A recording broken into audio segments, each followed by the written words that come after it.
વડાપ્રધાનની રામલલ્લા સાથેની મુલાકાત સાથે જી હા, અયોધ્યા ખાતે ભગવાન શ્રી રામના દર્શન કરી વડાપ્રધાન નરેન્દ્ર મોદીએ યોજ્યો ભવ્ય રોડ શો।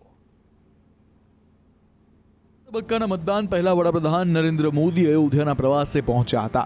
અયોધ્યા ખાતે પીએમ મોદીએ ભગવાન શ્રી રામના દર્શન કરી આશીર્વાદ લીધા। પીએમએ ભગવાન રામની આરતી ઉતારી અને કમળના ફૂલ અર્પણ કર્યા હતા। ત્યારબાદ પીએમ મોદીએ મંદિરમાં દંડવત પ્રણામ કરીને ભગવાન શ્રી રામ પ્રત્યે પોતાના ભાવ પ્રગટ કર્યો હતો। ઉલ્લેખનીય છે કે 22મી જાન્યુઆરીમાં રામ જન્મભૂમિ ખાતે ભગવાન શ્રી રામની પ્રાણ પ્રતિષ્ઠા બાદ પીએમ મોદીની પ્રથમ વખત અયોધ્યા મંદિરના દર્શન માટે પહોંચ્યા હતા। ભગવાનના આશીર્વાદ લીધા બાદ 2 કિલોમીટર લાંબો રોડ શો પણ યોજાયો હતો। આ રોડ શોમાં પીએમ મોદીની સાથે ઉત્તર પ્રદેશના મુખ્યમંત્રી યોગી આદિત્યનાથ ખુલ્લી જીપમાં જોવા મળ્યા હતા। પીએમની એક ઝલક નિહાળવા માટે મોટી સંખ્યામાં લોકો ઉમટી પડ્યા હતા।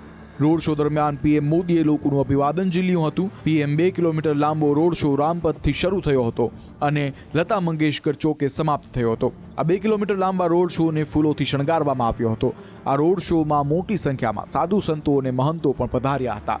પીએમ મોદીએ આ તમામનું અભિવાદન પણ ઝીલ્યું હતું। ચૂંટણીના પ્રચાર પડઘમ શાંત થયા। હવે પછીના 48 કલાક નેતાઓ જનતાને રીઝવવા તેમના ઘર સુધી જશે। ગુજરાતમાં 7 મેના રોજ મતદાન થવા જઈ રહ્યું છે, ત્યારે આજે સાંજે 5 વાગે પ્રચાર પડઘમ શાંત થઈ ગયા। હવે ઉમેદવારો ડોર ટુ ડોર જ પ્રચાર કરશે। જોકે આજે છેલ્લી ઘડીએ ઉમેદવારોએ પ્રચાર પણ ઝંઝાવાતી બનાવ્યો।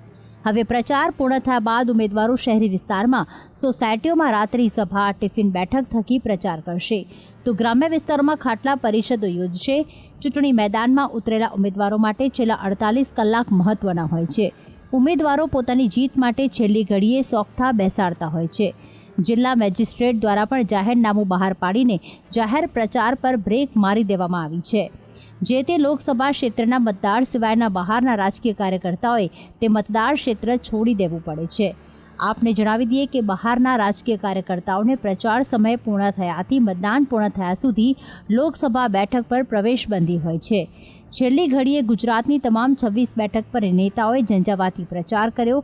ક્યાંક બાઇક રેલી તો ક્યાંક ખુલ્લી જીપમાં નેતાઓએ જનતા વચ્ચે જઈને જીતના આશીર્વાદ લીધા। રાજ્યમાં મતદાન માટે મુખ્ય ચૂંટણી અધિકારીએ અપીલ કરી છે। સહપરિવાર સાથે જઈ મતદાન કરવા અપીલ કરાઈ।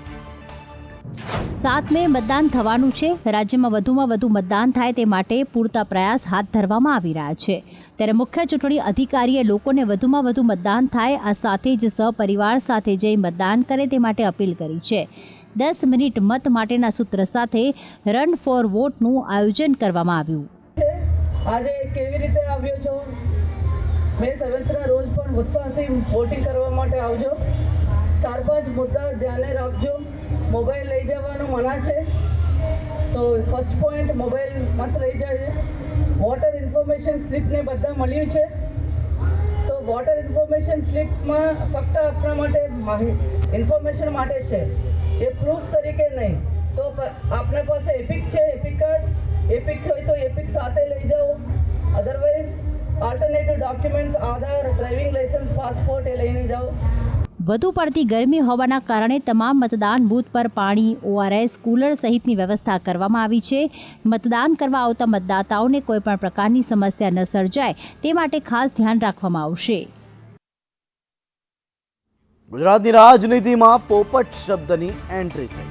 વીરજી ઠુમ્મરે ભાજપ ઉમેદવારને આડે હાથ લેતા કહ્યું, મેં ફરિયાદ કરી હોત તો પોપટ પાંજરે પુરાયો હોત।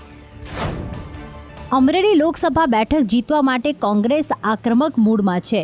અમરેલીના રાજકમલ ચોકમાં યોજાયેલી વિશાળ સભામાં કોંગ્રેસના નેતાઓએ ભાજપના ઉમેદવાર ભરત સુતરિયાને આડે હાથ લીધા હતા। જાહેર મંચ પરથી વીરજી ઠુમ્મરે ભરત સુતરિયાને ફરી એકવાર પોપટ ગણાવ્યા હતા અને બેંક ઓફ બરોડાના ડિફોલ્ટર હોવાનો પણ આક્ષેપ કર્યો હતો। કોંગ્રેસ જિલ્લા પ્રમુખ પ્રતાપ દુધાતે સ્થાનિક ધારાસભ્ય કૌશિક વેકરિયા અને સાવરકુંડલાના ધારાસભ્ય મહેશ કસવાલા પર પ્રહાર કરતા કહ્યું હતું કે તેઓ કોંગ્રેસના ટેકેદારોને ધમકી આપી રહ્યા છે। કોંગ્રેસના ઉમેદવાર જેની ઠુમ્મરે ભાજપ પર શાબ્દિક નિશાન તાક્યું હતું અને ભાજપની નારી શક્તિવાળી વાતો પોકળ ગણાવતા કહ્યું કે મારી ઉમેદવારી રદ કરાવવા માટે ભાજપે તમામ પ્રયત્નો કર્યા, પણ હું ડરવાની નથી। તો મને કયું ભારતીય જનતા પાર્ટીએ કે અમે જેની બેનનો ફોર્મનો વિરોધ કરીએ છીએ, તમે વિરોધ કરો. મેં કીધું મારે વિરોધ નથી કરવો. મેં હમણાં પત્રમાં લખ્યું છે કે હું કલેક્ટરશ્રી તમને જાણ કરી રહ્યો છું, હું ઉમેદવારનું ફોર્મ રદ કરવા માટે કહેતો નથી. જો કીધું હોત તો પોપટ તો પાંજરે પુરાઈ જવાનું હતું, કોઈ બીજું કોક આવવાનું હતું, એટલે મેં કીધું. જમ્મુ કાશ્મીરમાં ફરી એક વખત આતંકી ઘટનાને અંજામ અપાયો છે. વાયુસેનાના કાફલા પર આતંકવાદીઓના ગોળીબારમાં એક જવાન શહીદ થયા છે. જમ્મુ કાશ્મીરમાં ફરી એક વખત આતંકીઓએ નાપાક હુમલો કર્યો છે. પૂંછ જિલ્લામાં ભારતીય વાયુસેનાના કાફલા પર આતંકવાદીઓએ ગોળીબાર કર્યો હતો. આ હુમલામાં એક જવાને શહીદી વહોરી છે, જ્યારે 4 જવાન ઘાયલ થયા હતા.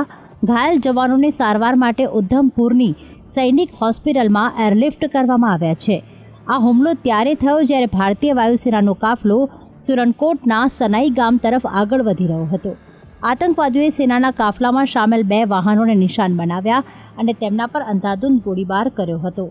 હુમલા દરમિયાન સેનાના જવાનોએ પણ જવાબી કાર્યવાહી કરી હતી. હુમલા બાદ આતંકીઓ સ્થળ પરથી ફરાર થઈ ગયા હતા. સુરક્ષા દળોએ સમગ્ર વિસ્તારની ઘેરાબંધી કરીને સર્ચ ઓપરેશન હાથ ધર્યું હતું. મહત્વનું છે કે અનંતનાગ રાજૌરી પૂંછ લોકસભા સીટ પર 25 મેના રોજ મતદાન થવાનું છે, ત્યારે આતંકીઓ દ્વારા ડરનો માહોલ સર્જવાના પ્રયાસો થઈ રહ્યા છે. જો કે સેના દ્વારા સતત પેટ્રોલિંગ કરવામાં આવી રહ્યું છે અને સેનાની સતર્કતાના પગલે આતંકી હુમલો નિષ્ફળ બનાવવા સતત પ્રયત્નો થઈ રહ્યા છે. અમરનાથના બાબા બર્ફાનીની પ્રથમ તસવીર સામે આવી છે. 29 જૂનથી આ વખતે યાત્રાની શરૂઆત થશે. કાશ્મીરના અનંતનાગ જિલ્લામાં અમરનાથની પવિત્ર ગુફામાંથી બાબા બર્ફાનીની પહેલી તસવીર સામે આવી છે. બરફનું શિવલિંગ લગભગ 8 ફૂટ ઊંચું છે. આ શિવલિંગના દર્શન અને પૂજા કરવા માટે દેશભરમાંથી લાખો ભક્તો અમરનાથ આવશે. આ વખતે યાત્રા 29 જૂનથી શરૂ થશે, જે લગભગ 52 દિવસ સુધી ચાલશે, જે રક્ષાબંધનના દિવસે 29મી ઓગસ્ટે પૂર્ણ થશે.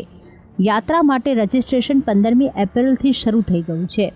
જરૂરી મેડિકલ સર્ટિફિકેટ મેળવવાની પ્રક્રિયા ચાલી રહી છે. 13 થી 70 વર્ષની વયના ભારતીયો અમરનાથ યાત્રા કરી શકે છે. પ્રવાસ માટે નોંધણી 15 એપ્રિલથી ઓનલાઈન અને ઓફલાઈન બંને રીતે થઈ રહી છે. ગત વખતે લગભગ 4.5 લાખ ભક્તો અહીં દર્શન કરવા આવ્યા હતા. આ વખતે 6 લાખ મુસાફરોના આવવાની સંભાવના છે. આ પ્રવાસ ટૂંકા ગાળાનો છે અને વધુ ભીડ હશે, તેથી વધુ વ્યવસ્થા કરવામાં આવી રહી છે. સમગ્ર રૂટ પર કેટરિંગ, હોટેલ્સ અને હેલ્થ ચેકઅપની વ્યવસ્થા કરવામાં આવશે. Oxygen booth, ICU bed, x-ray, sonography machine અને લિક્વિડ ઓક્સિજન પ્લાન્ટથી સજ્જ 2 કેમ્પ હોસ્પિટલ માટે તૈયારીઓ ચાલી રહી છે. સુરતમાંથી દેશ વિરોધી પ્રવૃત્તિ કરતા ઝડપાયેલા મૌલાના મુદ્દે પણ રાજનીતિ શરૂ થઈ છે. કોંગ્રેસના નેતા સુપ્રિયા શ્રીનેત અને ગૃહ રાજ્યમંત્રી હર્ષ સંઘવીએ નિવેદન આપતા કહ્યું હતું કે કોંગ્રેસ મત માટે આવા મૌલવીઓને બચાવવાનું બંધ કરે. આ મૌલવી યુવાનોને દેશ વિરોધી કાર્ય માટે પ્રેરણા આપતો હતો. જે અંગે કોંગ્રેસના નેતા સુપ્રિયા શ્રીનેતે વળતો પ્રહાર કરતા કહ્યું કે સરકાર અને પોલીસ તમારી છે તો તપાસ કરો. आक्षेप करवाना बदले तथ्यों आधारे तपास करो। ये मौलाना द्वारा मेरे देश के भारतीय जनता पार्टी एवं 3 हिंदू नेताओं के खून करने की कोशिश में थे। पाकिस्तान के उनके आकाओं के साथ व्हाट्सएप एवं अन्य माध्यमों से संपर्क में थे। हथियार मंगाए जा रहे थे। 1 करोड़ रुपए में सुपारी दी जा रही थी। गुजरात पुलिस ने ये मौलाना को पकड़ा।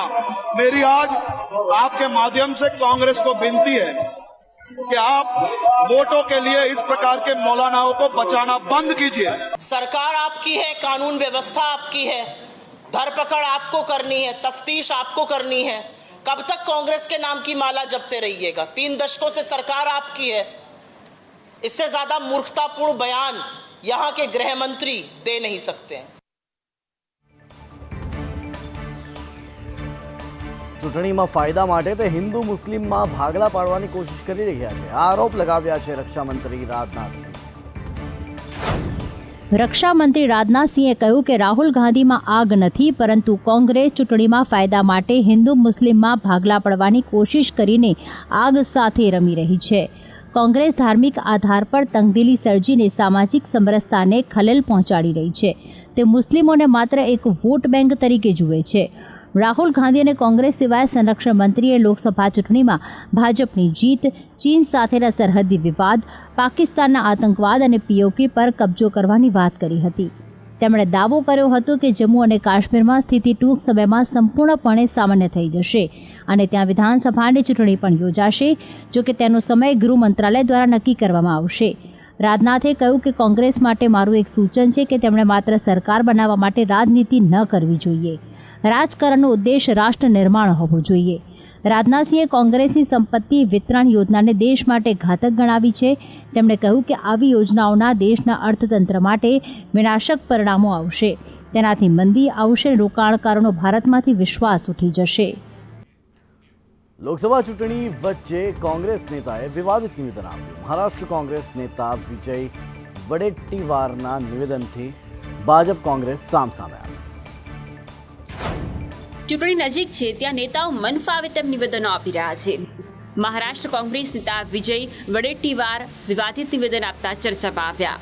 કસાબની બંદૂકથી હેમંત કરકરેનો જીવ નથી ગયો. કરકરેને કસાબ કે આતંકવાદીઓએ ગોળી નહોતી મારી. हेमंत करकरे का खून ये अतिरेकी के बंदूक से नहीं हुआ है और इन्वेस्टिगेशन में ये सामने आया है. फिर ये बाजू कोर्ट के सामने क्यों नहीं रखी? ये ऐसे मुस्लिम ने रखा है. वही बात उसी का दाखला देकर मैंने कहा है. अगर इस बारे में उनको कुछ खुलासा करना है तो करे, सत्यता बताए. रहा सवाल, दूसरी बात मैंने जो कही थी वो स्पष्ट रूप से मैंने कहा था कि विलासराव देशमुख साहब ने भी एक बार ऐसे मजाक में कहा था कि जिस गोली से वो शहीद हुए थे वो गोली टेररिस्ट की नहीं थी, ये कहा गया है. यह स्पष्ट है, इसमें दोबारा छुपाने की बात नहीं है.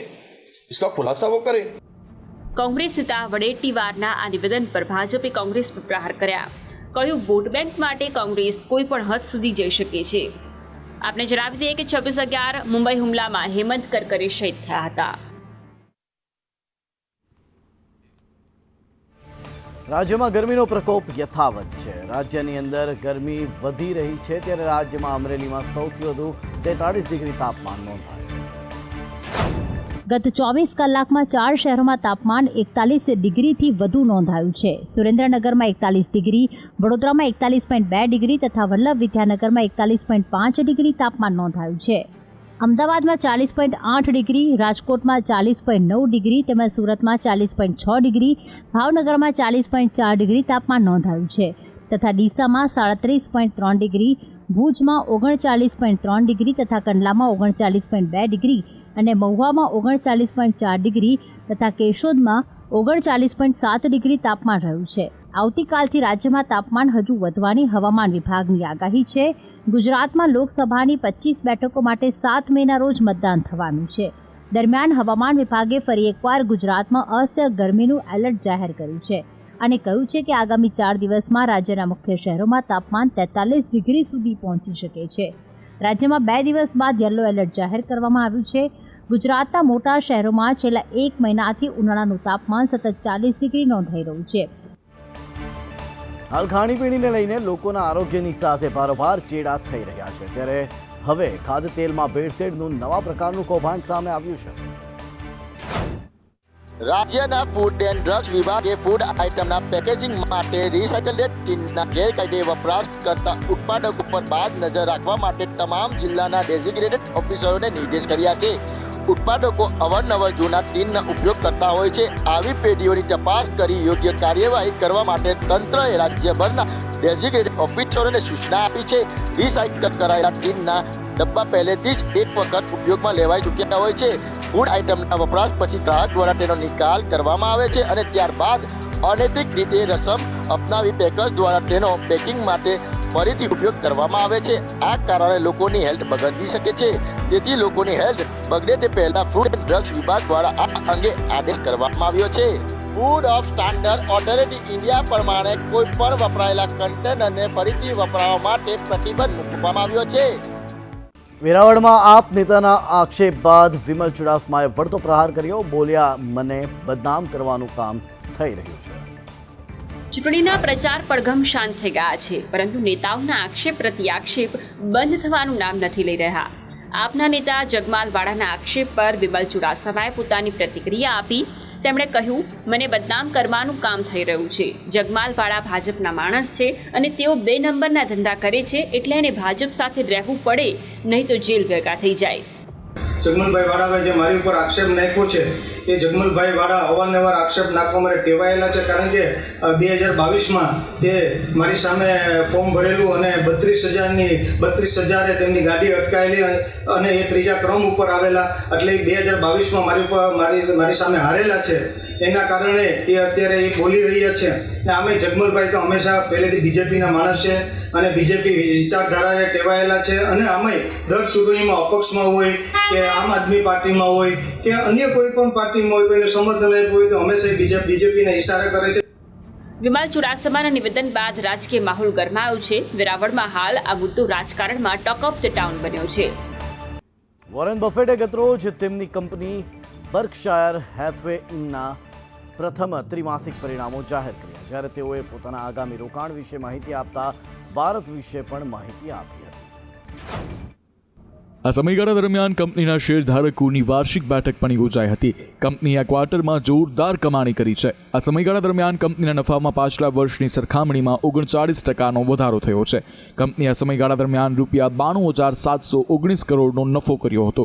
આ મીટિંગમાં વોરેને પોતાના આગામી રોકાણ સંબંધિત મુદ્દાઓ પણ રજૂ કર્યા હતા. જ્યારે વોરેન બફેટે તેમની આગામી રોકાણ યોજનાઓ વિશે પૂછવામાં આવ્યું ત્યારે તેમણે અમેરિકાને તેમની પ્રથમ પસંદગી તરીકે નામ આપ્યું. બફેટે કહ્યું, જો તે બ્રિટનની સ્થાનિક ચૂંટણીમાં આ વર્ષે શાસક પક્ષનું પ્રદર્શન સૌથી ખરાબ રહ્યું. પરિણામો બાદ વડાપ્રધાન ઋષિ સુનકનું નિવેદન સામે આવ્યું. તેમણે વચન આપ્યું કે તે હંમેશાની જેમ વધુ મહેનત કરશે. કન્ઝર્વેટિવ પાર્ટીના નેતાઓને ચૂંટણીમાં કારમી હારનો સામનો કરવો પડ્યો હતો. કન્ઝર્વેટિવ પાર્ટીનો ગઢ ગણાતા વેસ્ટ મિડલેન્ડ્સ પ્રદેશના મેયરનું પદ પણ પાર્ટીએ ગુમાવ્યું હતું. આ ચૂંટણી પરિણામને કન્ઝર્વેટિવ પાર્ટીનું 40 વર્ષમાં સૌથી ખરાબ પ્રદર્શન ગણવામાં આવી રહ્યું છે. વેસ્ટ મિડલેન્ડ્સના પરિણામો પર ટિપ્પણી કરતા સુનકે જણાવ્યું હતું કે પ્રદેશની શ્રેષ્ઠ સેવાઓ અને રોકાણ ટ્રેડ રેકોર્ડ હોવા છતાં સ્ટ્રીટ ગુમાવવી તે નિરાશાજનક છે. જો કે પરિણામો ક્ષેત્રની પ્રગતિને અસર કરશે નહીં, પરંતુ પરિણામોએ મારા પ્રગતિના સંકલ્પને ચોક્કસપણે બમણો કર્યો છે. અમે લેબર પાર્ટી સામે લડવાનું ચાલુ રાખીશું અને દેશના સારા ભવિષ્ય માટે સખત મહેનત કરીશું. આ સાથે પાકિસ્તાની મૂળના નેતા સાદિક ખાને શનિવારે 3જી વખત મેયર બન્યા છે. તેઓ સતત 3જી વખત લંડનના મેયર પદે જીતી આવ્યા છે.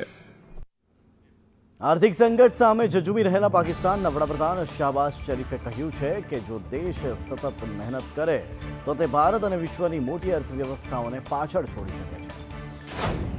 વડાપ્રધાન શહબાઝ શરીફ શનિવારે ઇસ્લામાબાદમાં ફેડરલ બોર્ડ ઓફ રેવન્યુમાં અધિકારીઓનું સન્માન કરવા પહોંચ્યા હતા, જ્યાં તેમણે નિવેદન આપ્યું હતું.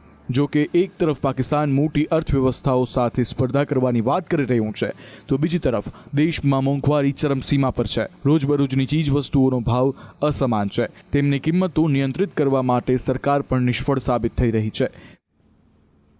સોનાની દાણચોરીના આરોપોથી ઘેરાયેલ અફઘાનિસ્તાનના રાજદૂત ઝાકિયા વર્દાકે પદ પરથી રાજીનામું આપી દીધું. ઝાકિયા મુંબઈમાં અફઘાન દૂતાવાસમાં તૈનાત હતી. તેને 25 એપ્રિલે મુંબઈ એરપોર્ટ પરથી ડિરેક્ટોરેટ ઓફ રેવન્યુ ઇન્ટેલિજન્સ એટલે કે DRI દ્વારા 25 કિલો સોનાના દાણચોરી સાથે ઝડપી પાડવામાં આવી હતી. ઝાકિયા ₹18.6 કરોડનું આ સોનું તેના જેકેટ અને લેગિંગ્સમાં છુપાવીને દુબઈથી ભારત લાવી હતી.